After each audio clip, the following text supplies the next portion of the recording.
What's going on YouTube? Dave back again, and today I decided to do a little how-to on showing you guys how to remove some of the crappy marks that ends up being from the injection molding. If you guys remember when I did the unboxing, I kind of showed the messed up sections on the injection. You can see it like right there. Well, as you can see on this side, I completely got rid of it. One of the cool things by doing this trick is if you decide that you don't want to be painting your kit, you just want a nice finish on here, you can do this to pretty much the whole kit and make it nice and presentable. If you notice here, I polished this one, but I didn't polish the back panel on here.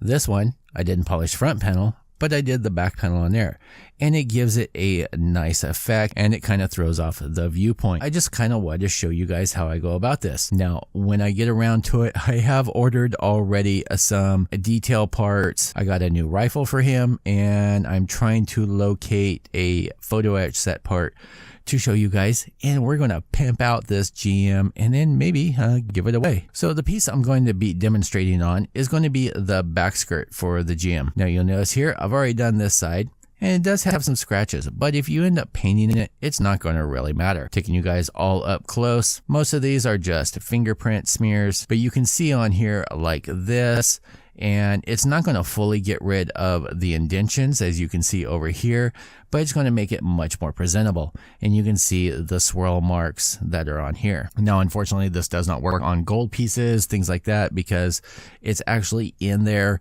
and if you guys have ever had a piece of gold from Bandai, you can't get rid of it. It's in there. But these we can at least make them minimized. So what I'm going to end up using is this is a buffer pad for nails, and I know I've showed them before, but I thought I'd do an update now that we're in a much better quality both in audio and video. And as usual, you guys know me, if I can get it on Amazon, there's going to be a link down below. Now this is made by Starpro. You do not have to get this on Amazon. You can pick this up at Sally's Beauty Supply and most supply stores. I recommend this brand. There are several you can even pick up at the dollar store, but they're really stiff and they don't work that well. I don't like them. These contour really well, and these last a long time. Each pad will last me at least 6 months.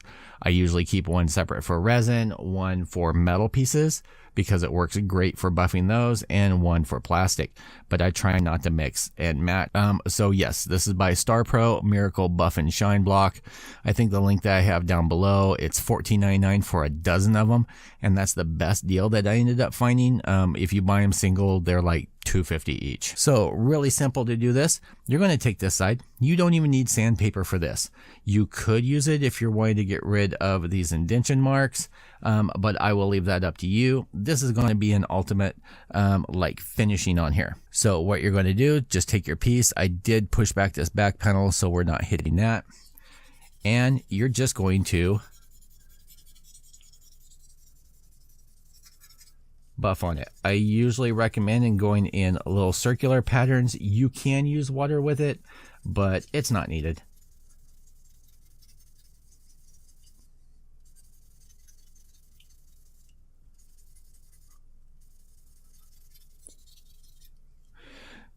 Trying to keep everything in focus on the camera because it wants to focus on the nearest thing.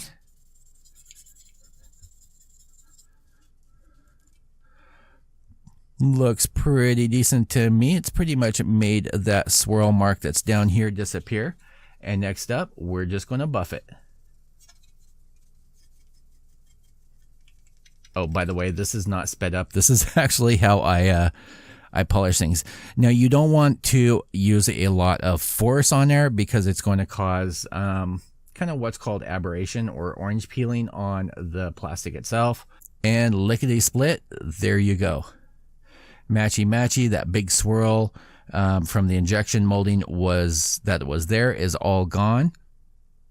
Now one thing you will want to do, I will point this out, if you decide that you want to paint this, hit it with this side and just hit it with that side. You don't have to buff it.